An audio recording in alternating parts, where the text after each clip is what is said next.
On the morning of my daughter's wedding, the chandeliers in the Palm Beach mansion gleamed like frozen waterfalls.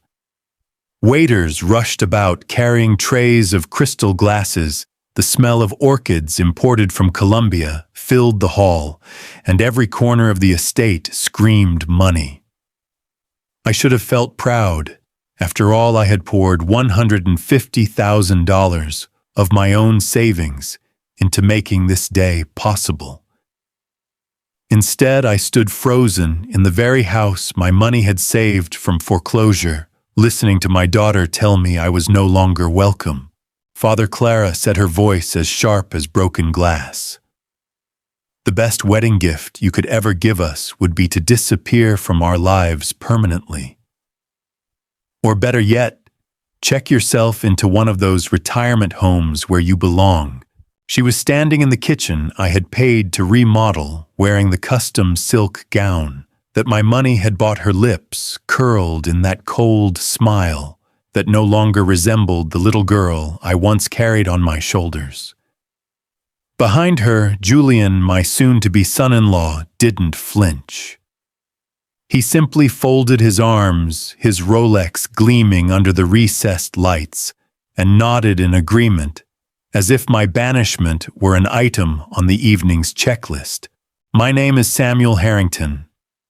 I'm 74 years old, a retired petroleum engineer who spent 4 decades designing rigs from Texas to the Gulf of Mexico. I built my career brick by brick, and when my wife Eleanor passed 10 years ago, I promised her I would protect our only daughter no matter the cost. Every check I signed, every sacrifice I made, I believed was keeping that promise. And yet, here I was, on the morning of Clara's wedding, being told that the greatest gift I could give was to erase myself from her life. "This is our special weekend," Julian added, "and your negativity ruins everything." Negativity. That's what they called it. Never mind that I had spent the past week helping arrange flowers, ensuring the caterers delivered on time, smoothing over Clara's endless complaints about the champagne selection. My only crime was daring to suggest that dolphin-shaped ice sculptures were unnecessary. That simple remark had apparently been enough to expose me as dead weight. I steadied my voice, though my chest felt like it was collapsing inward. "Where am I supposed to go, Clara?" She studied her manicured nails with a kind of theatrical boredom. "Don't know, don't care. Hotel, senior facility, anywhere but here. This is my house now, and I'm done pretending to tolerate you." My house. That's what she called it. I looked around at the marble countertops I had chosen, the custom cabinets I had paid for, the entire structure rescued by my $150,000 intervention 3 years earlier when Julian's investments collapsed. Julian cleared his throat as if to reinforce the insult. "Actually, it's more Clara's house. She handles the finances, makes the improvements. You just gave us some money once. Some money once. That's how he reduced nearly half my life savings.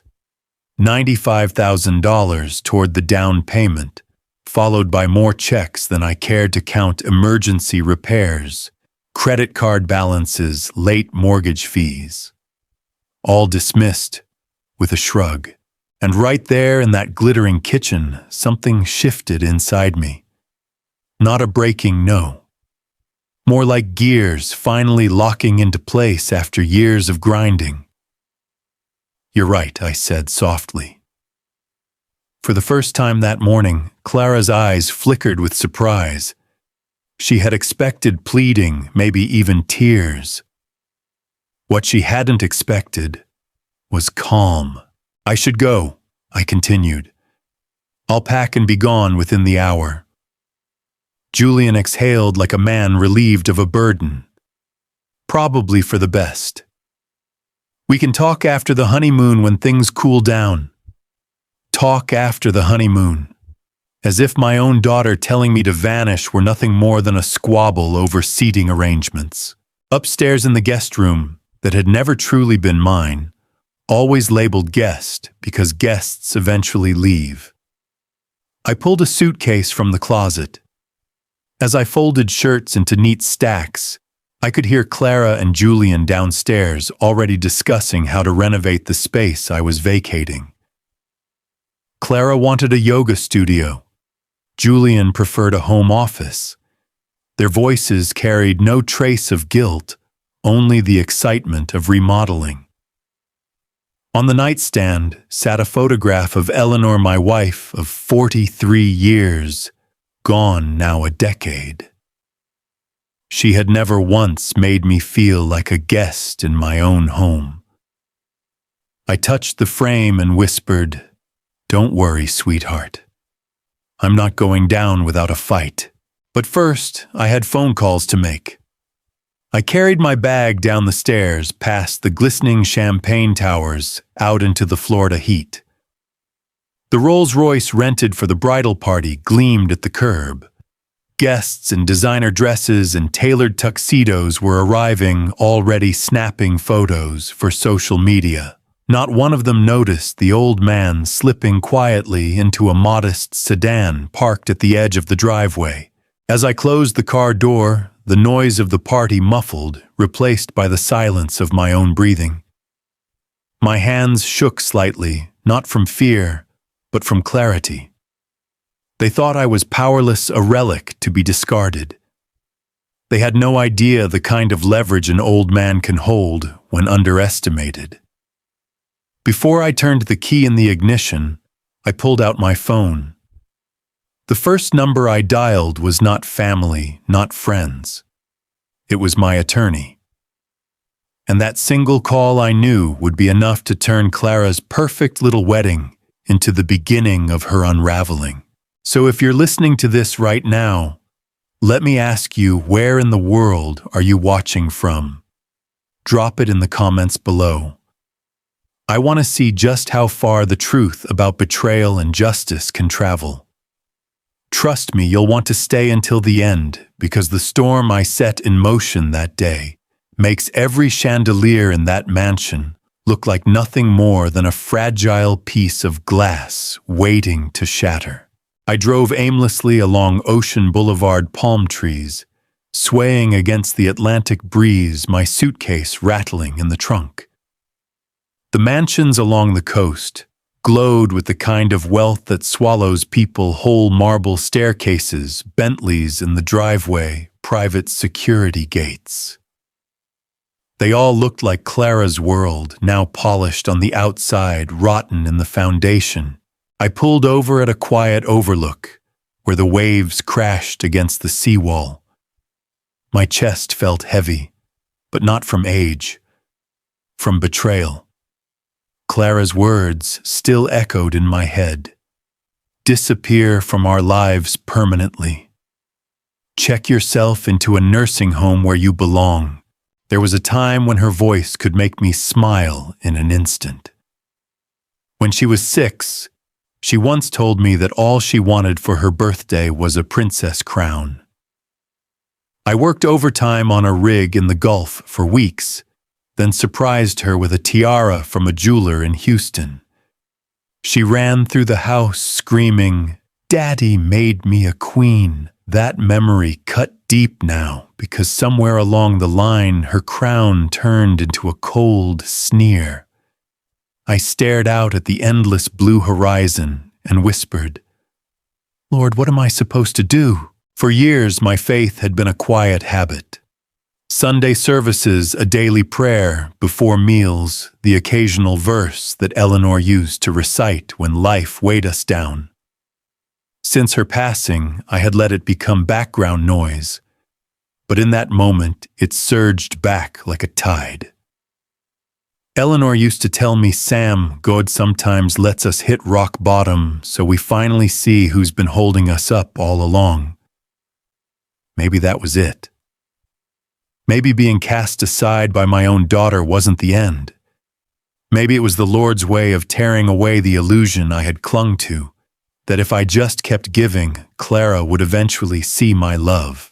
I pulled my phone from my jacket pocket, scrolling through my contacts, until I found Marjorie Blake, my attorney of 30 years. My thumb hovered over the call button, but I paused. My old habit was to hesitate, to avoid confrontation, to sacrifice peace of mind, just to keep family harmony. But then I remembered Clara's exact words. "This is my house now. I'm done pretending to tolerate you." No hesitation this time. I pressed the button. Samuel Marjorie's voice was brisk but warm, the kind of voice you trusted with your life savings. "Marjorie," I said, steadying myself, "I think it's time we finally use those protections you insisted on 3 years ago. Clara and Julian have made it very clear I'm no longer part of their family. I want to know exactly what I still own." There was a pause on the other end, followed by the faint clatter of keys. Even at 9 on a Saturday morning, I knew she was already digging. "Sam, I've been waiting for this call," she admitted. "I never trusted how Julian handled the mortgage, so I added clauses to keep you safe. You're still a 40% co-owner of that Palm Beach estate. Your name is on the deed. Legally, Clara can't touch the house without your consent." I felt the blood rush to my ears. For years, Clara had walked through those marble halls as if she alone ruled the palace, and all along I'd been king of nearly half the castle. "Are you sure?" I asked, gripping the steering wheel. "As sure as the sun rises, Samuel. They can ignore your sacrifices, but the law doesn't." I leaned back in the seat and let the truth settle in. 40% of a mansion valued at over $3 million that was more than $1.2 million in leverage. Clara had told me to disappear, but she had no idea I held the kind of power that could make her glittering empire crumble overnight. "Thank you, Marjorie," I said quietly. "Prepare whatever you need. I'll sign it all." When the call ended, I sat there listening to the gulls cry overhead. The anger that had been boiling in me cooled into something sharper, something steadier. Not revenge for revenge's sake.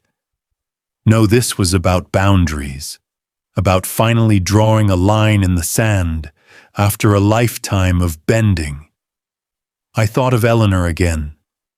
"Sometimes love means saying no even to family, sweetheart." I whispered into the wind, "You were right. I see it now." As I started the engine, I glanced once more at the mansion-lined coast. They looked invincible, but I knew better. Even marble can crack if the foundation rots, and my daughter's foundation was already crumbling. I pulled back onto the road, a plan forming with every mile. Clara thought I was gone for good. What she didn't know was that I wasn't leaving as a discarded old man. I was returning as the rightful co-owner, and soon she would learn that dismissing me was the costliest mistake of her life. By the time I checked into the Breakers Hotel that afternoon, the pieces of my plan were falling into place. The bellboy looked surprised at the sight of an old man dragging a battered suitcase through a lobby lined with marble columns and gold leaf ceilings. I almost laughed at the contrast, Clara and Julian flaunting wealth they didn't own, while the man who funded it all walked alone into a luxury hotel with nothing but resolve. In the quiet of my suite, I spread Marjorie's documents across the polished oak desk. Each page was a reminder that generosity without boundaries becomes exploitation. 3 years earlier, Julian's investment company had collapsed, and foreclosure loomed over their Palm Beach estate. Out of love, and perhaps a touch of guilt, I had wired $95,000 for the down payment and covered another $55,000 in emergencies. Clara had called it a gift from a loving father. But Marjorie, God bless her, had insisted on structuring it as an investment loan. Her foresight was my salvation. Buried among the signatures and seals was the truth I legally owned 40% of the estate. In a market where beachfront mansions were selling for over $3 million, my share was worth more than $1.2 million. Clara thought she had erased me. In reality, I could force the sale of her dream home with a single motion. The phone rang. Marjorie's voice was crisp. "Sam, I've prepared the notice of intent to sell. Once it's filed, Claire and Julian will have 30 days to buy out your share. If they can't, which I doubt they'll have no choice but to put the house on the market." I felt a calm settle over me. "File it first thing Monday morning." There was a pause. "Are you sure this isn't just leverage anymore? This is war." I looked out the window at the Atlantic waves rolling against the horizon. They declared war when they told me I was dead weight. I'm simply defending myself. When the call ended, I poured a glass of bourbon from the minibar. The burn in my throat was nothing compared to the fire in my chest. For the first time in years, I wasn't the one begging for peace. I was the one holding the power. But property was only half the story. There was another weapon they didn't know I possessed. I opened a second folder, this one bearing the gold insignia of the Ritz-Carlton Palm Beach. Months earlier, Clara had whined endlessly about venues until I relented and signed the contract for a reception fit for royalty filet mignon champagne fountains, a live orchestra. The cost $50,000. The contract entirely under my name. I dialed the number printed on the front page. "Ritz-Carlton Events, this is Abigail speaking. This is Samuel Harrington. I need to cancel tomorrow's wedding reception." There was a stunned silence followed by the frantic shuffle of papers. "Sir, the event is scheduled for less than 24 hours from now. The food has been prepared. Staff scheduled, flowers delivered." "I understand," I said, calm as a surgeon. "I'll pay all cancellation fees. But as the sole signatory on the contract, I have the right to terminate." More silence. "Yes, Mr. Harrington, you do. I just—" "Are you certain as a man can be?" When I hung up, I almost laughed. Clara had spent weeks bragging to her friends about the reception, how it would be the event of the season, how Palm Beach society would remember it for years. Now 200 guests would arrive to find no dinner, no champagne, no orchestra. Only silence and confusion.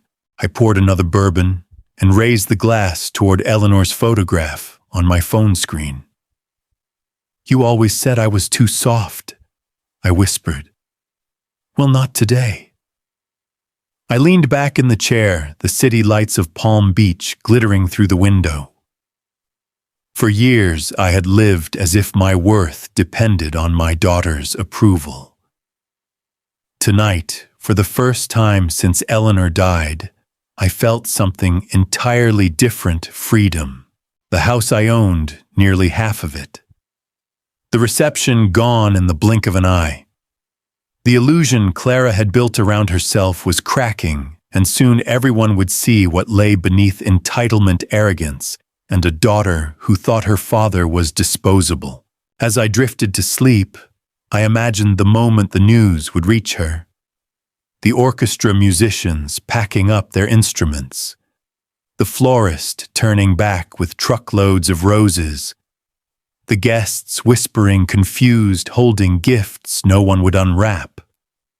And Clara standing in her silk gown, mascara, running, realizing the man she dismissed as dead weight had just pulled the rug out from under her perfect little fantasy. Sunday morning dawned bright over Palm Beach, sunlight glittering off the ocean like diamonds scattered across blue silk. By 9 o'clock, the Harrington estate was buzzing. Chauffeured cars lined the driveway, dropping off guests in sequined gowns and tailored tuxedos. Photographers clicked away, eager to capture the fairy tale wedding of Clara Harrington and Julian Prescott. But there was one detail no one expected. There was no reception. Inside the mansion, Clara paced the marble foyer, clutching her phone so tightly, her knuckles blanched. Her hair was pinned perfectly, her makeup a small fortune's worth of contouring and shimmer. Yet her expression was anything but radiant. "They said it's canceled," she shrieked, stabbing her manicured finger at the phone screen. "The Ritz told me last night the reception isn't happening." Dad canceled everything. Julian stormed across the room, his bow tie dangling loose around his neck. "There has to be some mistake." "He wouldn't, oh, wouldn't he?" Clara spat. "He's been sulking for weeks. This is his revenge." In the ballroom, guests sipped champagne, nervously glancing at the ornate grandfather clock that ticked far too loudly. Word was spreading quickly. The caterers had never arrived. The orchestra had no booking, and the ballroom staff had no orders beyond serving water and hors d'oeuvres. By noon, panic rippled through the crowd. Clara's college friends whispered, clutching their designer handbags. Julian's Boston relatives frowned, murmuring about flights booked and hotels reserved. The whispers grew sharper. "What do you mean there's no dinner? Didn't they promise filet mignon, $50,000 for nothing?" Julian's mother pulled him aside, her pearl necklace trembling as she hissed. "People flew across the country for this. Do something." Julian wiped sweat from his brow. "What do you expect me to do, Mother?" He was the one paying. He was the one who signed the contract. Meanwhile, Clara dialed frantically. When I answered from the comfort of my hotel room, her voice nearly shattered my eardrum. "Dad, what did you do?" "The Ritz says the reception's canceled. 200 guests are sitting here expecting dinner. Do you have any idea how humiliating this is?" I sipped my coffee slowly before answering. "Good morning to you too, Clara. I simply honored your request." "My request, yes. You told me the best gift I could give you was to disappear. So I did. I disappeared from the reception, from the house, from paying another dime toward your little fantasy." Her breath came in ragged gasps. "You destroyed everything. Do you even realize what this looks like? People think we're broke. They think we can't afford our own wedding. Maybe that's because you can't," I said evenly. "Did you think filet mignon, champagne fountains, and an orchestra materialize from thin air? Did you think $50,000 just floats down from heaven?" In the background, I heard Julian muttering. "How much did he say? 50,000. "Yes, Julian," I said loudly enough for him to hear. $50,000. A contract under my name, my money, my generosity. And now it's gone, just like the respect you never showed me." There was a long, stunned silence. Then Clara's voice cracked. "What do you want from us?" "An apology. Fine. I'm sorry. Just fix this before it's too late." I walked to the window of my suite, looking out at the calm Atlantic. "It is too late, Clara. You wanted me gone, and now you're seeing what life looks like without me propping you up." Her sobs dissolved into furious curses. Julian tried to take the phone, but I ended the call. I wasn't interested in hearing his excuses. That afternoon, guests began leaving in clusters, confusion etched on their faces. Some were kind enough to press envelopes of cash into Julian's hands, whispering sympathy. Others shook their heads and left without a word. The fairy tale wedding Clara had bragged about for months had become the scandal of the season. Back in my suite, I leaned back in the armchair and allowed myself a rare smile. For the first time in years, I wasn't the one scrambling to fix someone else's mess. They were, and it felt liberating. So if you're still watching this story, let me ask, do you believe justice always finds its way, no matter how carefully people hide their sins? If you do, drop a 1 in the comments right now. I want to see how many of you believe that truth, sooner or later, always comes crashing down. The Monday after the ruined wedding felt almost too quiet. From my balcony at the Breakers, I could see the Atlantic rolling calmly, as if the world hadn't just watched my daughter's fairy tale weekend collapse into gossip fodder. I poured myself a second cup of coffee, folded the Palm Beach Post, and allowed myself a moment of peace. But peace never lasts long when your enemies share your last name. By mid-morning, there was a knock at my hotel door. 2 uniformed officers stood there, their faces carefully neutral. "Mr. Harrington," the taller one asked. "We're here for a welfare check. There have been concerns reported about your mental state." I stared at them, my mug frozen halfway to my lips. My mental state. "Yes, sir. A call came in suggesting you may be experiencing cognitive decline, making irrational financial decisions, possibly endangering yourself." I let out a bitter laugh. "Let me guess." The caller was a young woman in a white wedding gown. The shorter officer shifted uncomfortably. "We can't disclose the caller, but we do need to ask you a few questions." So we sat at the small desk, the officers politely running through their checklist: orientation, finances, memory.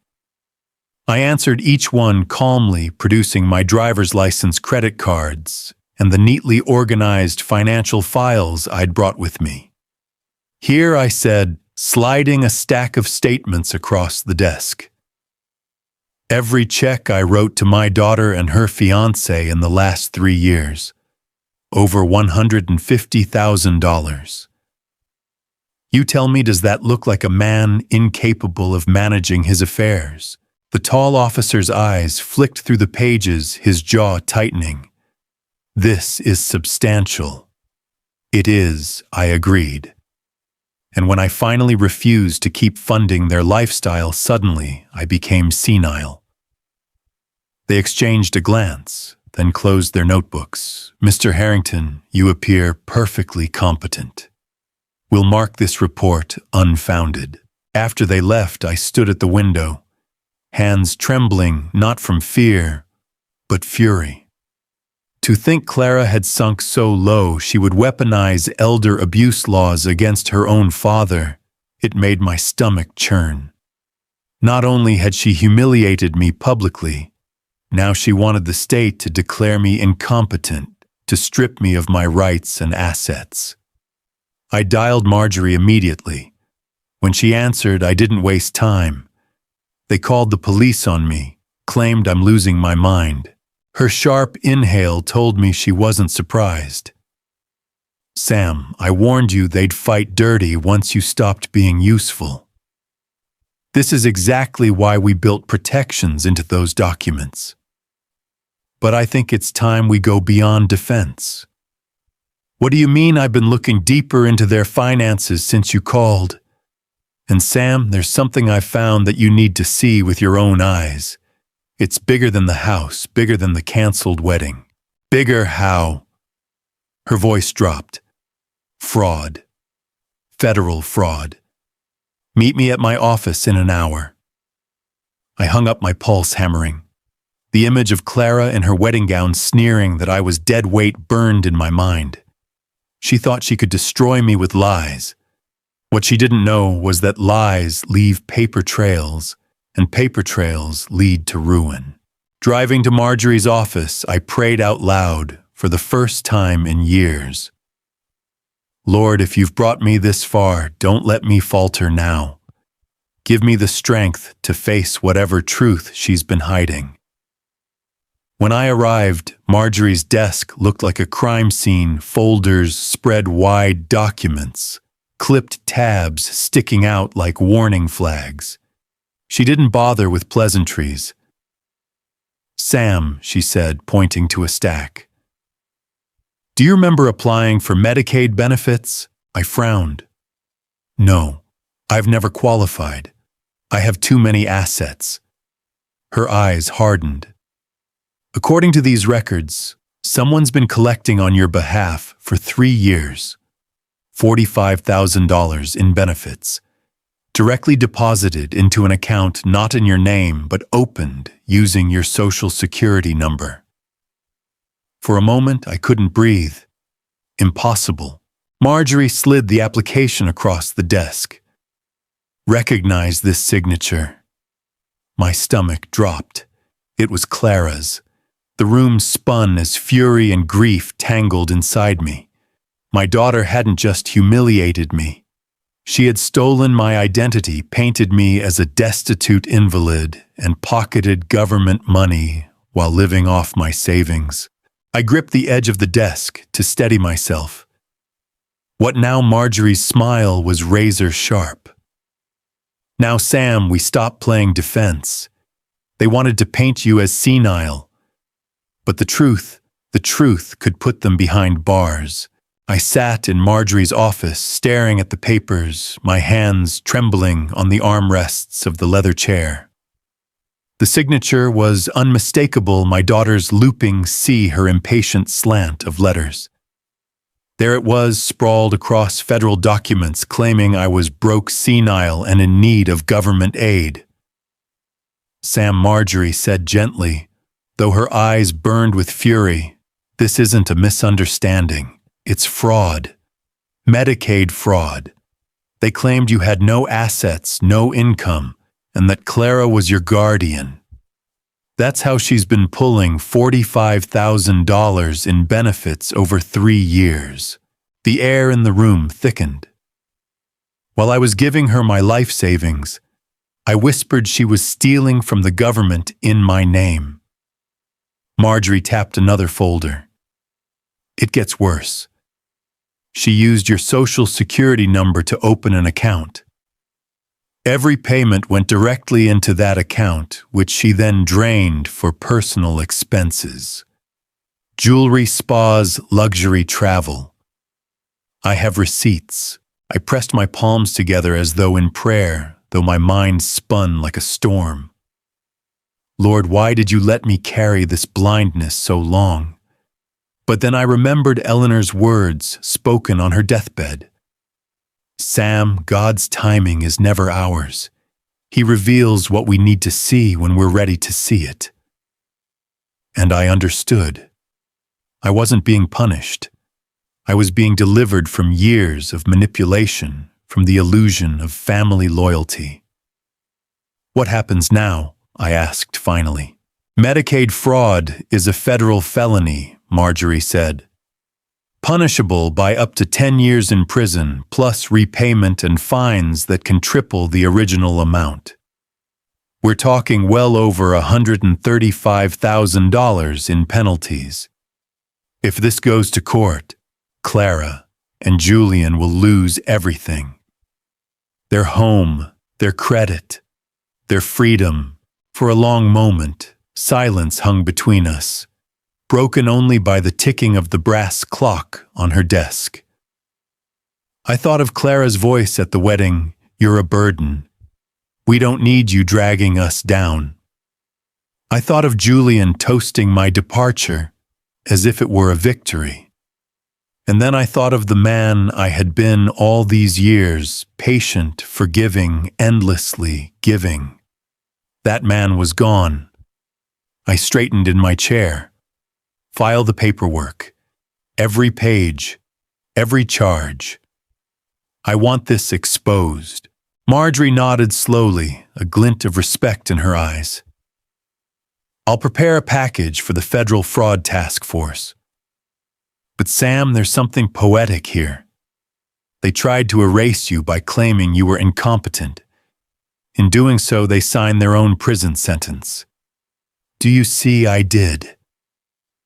I saw it as clearly as the Florida sun spilling through her office window. They had dug the pit, and now they were tumbling into it. That night, back in my hotel suite, I opened the balcony doors and let the salty wind fill the room.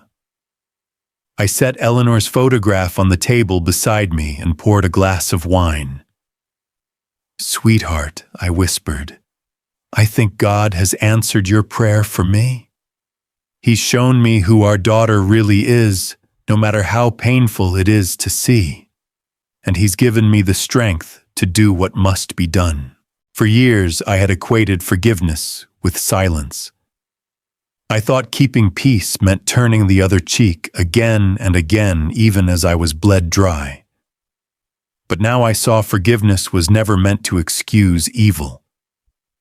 Sometimes forgiveness meant stepping aside and letting justice run its course. The phone buzzed just after 10. Julian's number. Against my better judgment, I answered. "Sam," he said, his voice strained. "We can talk about this, can't we? You don't want to ruin Clara's life." I let out a humorless laugh. "Ruin her life, Julian. She ruined her own life when she forged my name on federal documents. All I'm doing is shining a light on it." "She thought she was helping," he pleaded. "She said you'd never qualify for benefits otherwise." "Helping," I snapped. "By declaring her father senile by stealing $45,000 while spending mine on champagne and Bentleys. Don't insult my intelligence." There was silence on the other end. Then a defeated sigh. "What do you want from us?" I looked at Eleanor's picture and felt the steadiness return. Nothing. Not apologies, not promises, not excuses. I want you both to face what you've done. That's all. I ended the call and leaned back in the chair, watching the moonlight scatter across the waves. For the first time in years, I felt something holy in my chest. Not rage, not sorrow, but clarity. "Lord," I prayed silently, "thank you for opening my eyes. Thank you for teaching me that love without truth is just bondage. And thank you for reminding me that even at 74, a man is never too old to stand up for the dignity you gave him." Tomorrow, the fight would escalate. The police might return. Papers would be filed. My daughter's mask would slip completely. But tonight I had peace. And peace, I realized, was something money couldn't buy, but justice could deliver. The following week, Marjorie arranged a formal meeting in her downtown office. The mahogany-paneled conference room smelled faintly of leather and old books, the kind of place where fortunes rise or fall in the space of an hour. I arrived early, dressed in my best navy suit, polished shoes, and Eleanor's old silver cufflinks. I wasn't there to look like a victim. I was there to look like a man who still owned 40% of their world. Clara and Julian entered 15 minutes late. Clara wore oversized sunglasses. Though we were indoors, her hair pulled back in a messy knot that betrayed how little sleep she'd had. Julian trailed behind his usual swagger, dulled his cufflinks, missing his tie crooked. They looked less like Palm Beach royalty and more like children dragged to the principal's office. Marjorie didn't waste time. She slid a thick folder across the polished table. "Thank you for coming. Before we begin, I want to state clearly, Detective Rodriguez has already closed the elder abuse complaint. Mr. Harrington has been deemed fully competent. That matter is over." Clara shifted uncomfortably, her lips pressed into a hard line. But Marjorie continued tapping the folder. "A much more serious matter has come to light. Federal documents signed in Clara's handwriting claiming Samuel Harrington was destitute and suffering from dementia. Medicaid benefits totaling $45,000 were paid into an account opened under his Social Security number. Purchases linked to those funds include jewelry from Cartier spa treatments at the Breakers and airline tickets to St. Bart's. The room went silent. Julian's mouth opened, then closed again. Clara's hands trembled slightly, but her face hardened into defiance. "That's ridiculous," she snapped. "Anyone could have forged my signature." Marjorie's eyebrow arched.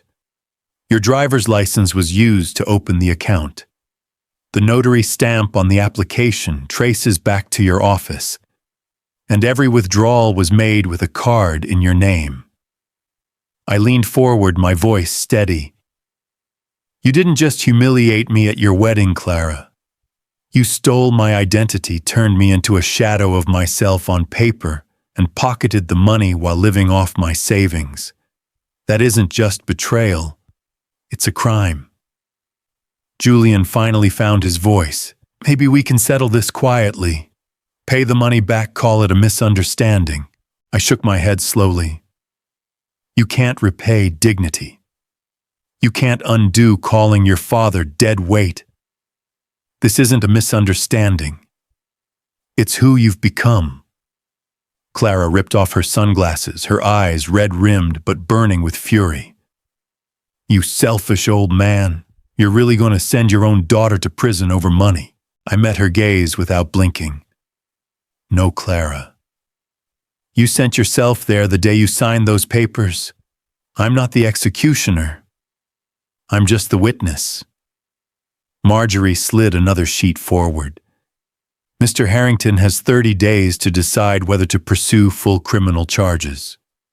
But understand this, federal agents are already reviewing the case. Unless a miracle occurs, they will prosecute." Julian rubbed his temples, his voice barely a whisper. "We'll lose everything." "Yes," I said flatly. "You will." For a moment, Clara's mask slipped. Her shoulders sagged, her bravado melted, and I glimpsed the frightened girl she used to be. But the softness lasted only a breath before the sneer returned. "You'll regret this. You'll die alone, bitter and hated." I stood buttoning my jacket. Better to die alone with dignity than surrounded by family who only loved me for my wallet. The weight of my words hung in the air like a gavel strike. Marjorie closed the folder with a sharp snap. Meeting adjourned. As I walked out, I felt their eyes burning into my back. But for the first time in years, I didn't feel like prey. I felt like a man reclaiming his name. Downstairs, the Florida sun hit my face warm and blinding. I paused on the sidewalk, breathing deeply. Justice was coming, not out of spite, not out of vengeance, but out of necessity. They had dug themselves into a pit, and I had finally stopped throwing down ropes to pull them out. 2 weeks later, the Harrington estate no longer shimmered with champagne and crystal. It was a fortress under siege. Reporters camped on the sidewalk, their cameras snapping whenever Clara or Julian dared step outside. Headlines had already spread across Palm Beach. Palm Beach couple investigated for Medicaid fraud. Heiress and husband accused of stealing federal funds. The whispers at the country club were worse.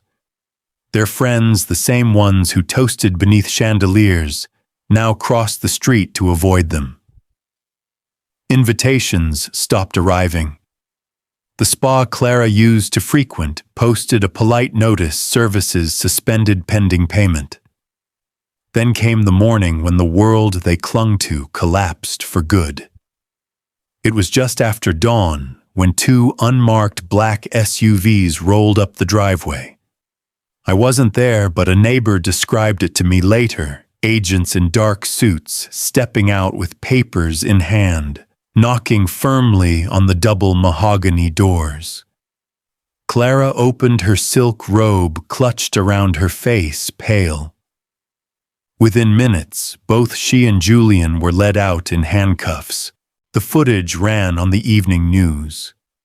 Clara's hair was unkempt, her mascara streaked from tears. Julian stared at the ground, his hands trembling as he tried to shield his face from the cameras.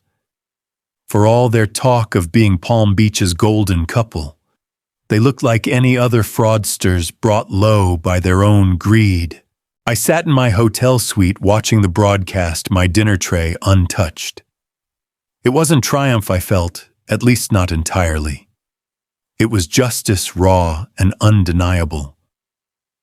They had painted me as senile, humiliated me before their friends stripped me of my dignity. But in the end, it wasn't my words that condemned them. It was their own signatures, their own choices. Within 48 hours, the fallout was brutal. The government froze their accounts to begin recovering the $45,000 in stolen benefits. The IRS piled on demanding penalties triple the amount. Credit cards were canceled, their Maserati repossessed. Julian's firm announced his termination effective immediately. Clara's so-called friends flooded social media with snide posts about her fall from grace. By the end of the month, a for sale sign stood crooked on the lawn of the mansion I had once partly owned. Realtors came and went, whispering about quick sales bargain prices. The house that had been Clara's pride became a symbol of her downfall. I passed by one afternoon, slowly rolling down Ocean Boulevard. The gates hung open, weeds poking through the manicured lawn. Through the window, I caught sight of Clara. She sat on the marble steps, head in her hands, her once perfect posture crumpled. Julian paced behind her, his phone pressed to his ear, desperation in every step. For a moment, I almost pitied them. Almost. But then I remembered her voice in that very kitchen, cold as steel, disappear from our lives permanently. You're dead weight. They wanted me gone. And now they were the ones disappearing piece by piece, asset by asset, until nothing remained but the truth. That night, Marjorie called with the final update. Sam, the federal task force, has accepted the case. Charges are formal. They'll both face sentencing later this year. Until then, they're under strict supervision. I exhaled slowly, the weight lifting from my shoulders. Thank you, Marjorie. For everything. You did this, Sam, she replied firmly. You chose to stand up. Most people your age would have rolled over. You didn't. When the call ended, I poured a glass of red wine and stepped onto the balcony. The Atlantic stretched endlessly before me, dark and calm. Somewhere out there, Eleanor's spirit felt close. They thought I was weak, I whispered. But Lord, you showed me I still had fight left. You gave me the strength to demand the respect I deserved. In Palm Beach society, Clara and Julian were finished. No one welcomed fraudsters into their circles. No one invited them to charity galas or yacht clubs. Their names were now synonymous with disgrace and me. For the first time in a decade, I felt free. The mansion was gone, the cars repossessed, the friends scattered. But I still had my name, my integrity, my faith. They had tried to strip me of everything, but in the end, they were the ones left standing in ashes. Justice, I realized, doesn't always roar like thunder. Sometimes it arrives quietly in the shuffle of federal papers, in the clink of handcuffs, in the silence of an empty mansion stripped of its chandeliers. And in that silence, I found peace.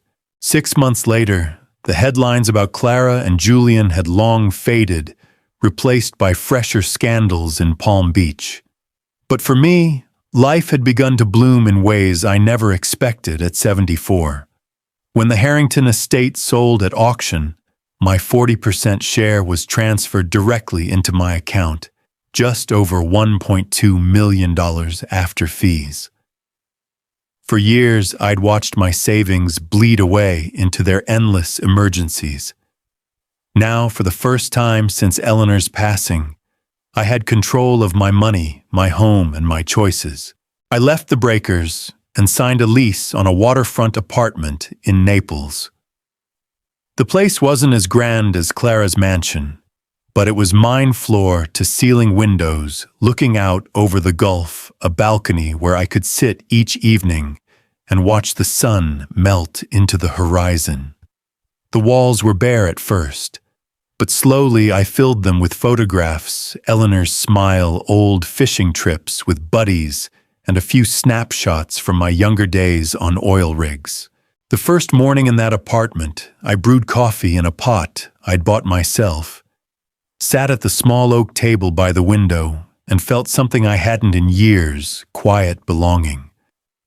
No raised voices demanding more, no guilt trips about money.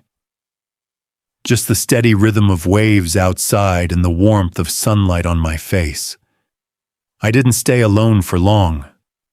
Naples had a thriving community for retirees, and before I knew it, I was swept into it. I joined a local book club, where debates over Hemingway versus Steinbeck grew more heated than politics. On Thursday evenings, I played bridge with 3 widowers who told jokes so bad they were funny.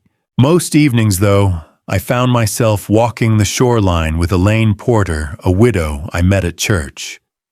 She had lost her husband 2 years earlier and carried the kind of grace only grief can carve into a person. Our first conversation started over hymn books. By the 3rd Sunday, we were sharing lunch at a cafe overlooking the marina. Elaine didn't care about my money, my past, or my scars. She asked about Eleanor and listened with real tenderness. She told me about her husband, a retired Navy officer, and how she still talked to him sometimes when the nights felt too quiet. We understood each other's losses in a way no one else could. One evening, as we walked barefoot along the sand, she said softly, "Samuel, you strike me as a man who's lived his whole life for others. Isn't it time you lived a little for yourself?" Her words pierced deeper than she knew. For decades, I had lived for Clara, for her dreams, her comfort, her demands. Maybe it was time to live for Samuel.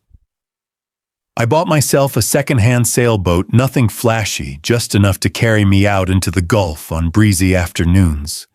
I signed up to volunteer at the local animal shelter, where a golden retriever named Duke decided I belonged to him. For the first time in years, my calendar filled with things I actually wanted to do, not obligations disguised as love. Sometimes guilt crept in. Late at night, I would wonder if I'd been too harsh, if I should have softened my stance, offered Clara another chance. But then I would remember her voice cutting like a knife, your dead weight. The best gift you could give is to disappear. Those weren't words of frustration. They were words of truth about how she really saw me. And every time doubt whispered, I'd step onto my balcony, breathe the salt air, and feel the freedom humming in my veins. Freedom was proof I had chosen correctly. One afternoon, as the sun dipped low, Elaine joined me on the balcony. She carried 2 glasses of sweet tea, handing one to me before settling into the chair beside mine. "You seem lighter these days," she said with a small smile.